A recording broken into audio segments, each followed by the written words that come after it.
For as long as he could remember, Ethan had been a writer. But not just any writer. In this world, everyone was a character in a book, and every book was kept in a massive library that stretched beyond the horizon. The Book of Life, they called it. Every person's story, written from birth to death, stored safely on a shelf. Ethan had always thought it was just a metaphor. Until the day he woke up and his world was different. His apartment felt paper-thin, the walls pulsing like pages. The air shimmered with lines of text, floating in and out of focus. When he spoke, his words left a faint trail behind, like ink being written in the air. Panicking, he rushed outside, only to find the streets empty, the buildings fading into static. And then he saw it. A massive library rising out of nowhere, its shelves reaching into the clouds. Inside he found a desk, his desk, and on it a book with his name on the spine. Ethan Carter, the story so far. He opened it.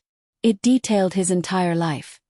His childhood in the small town, his first love, the stories he had written, the heartbreaks, the nights of insomnia. Everything. The words glowed faintly alive. But when he flipped to the end, the last page was gone, ripped out. A jagged tear where the final words should have been. Suddenly the world shuddered.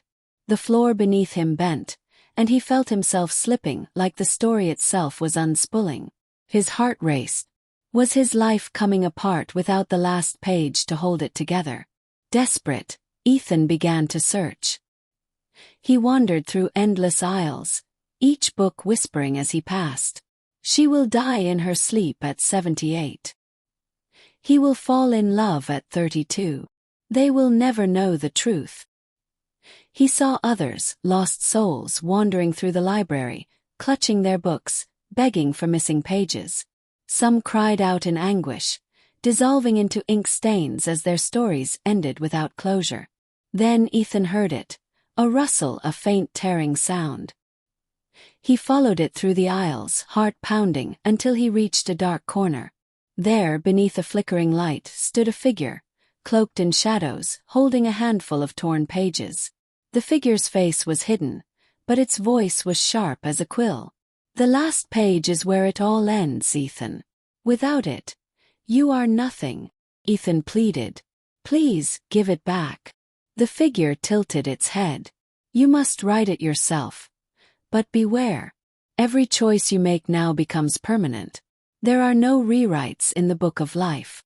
Ethan reached for a pen that appeared in his hand, its tip glistening with dark ink. The page materialized before him, blank, waiting. He knew he had to finish his story. But as he lifted the pen, the shadows around him whispered. They hissed in his ears. Write wisely, or suffer the ending you deserve.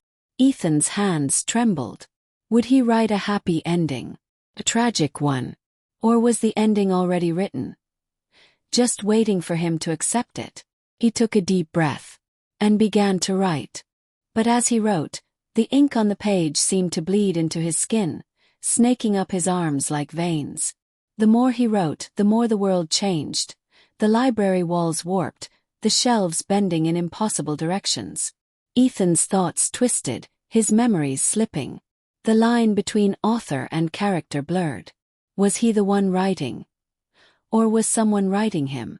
The page shuddered, the ink swirling into a shape, a door.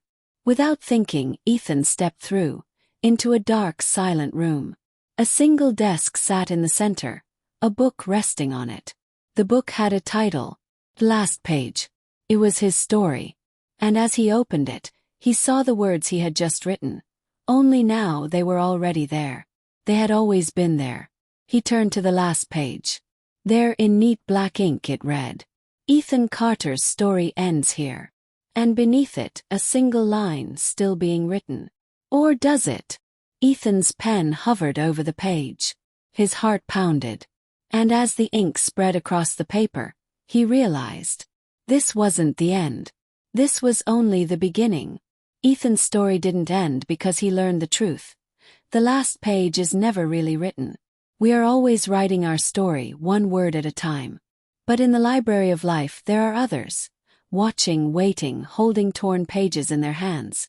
And if you ever find a page missing from your story, ask yourself, who is writing you?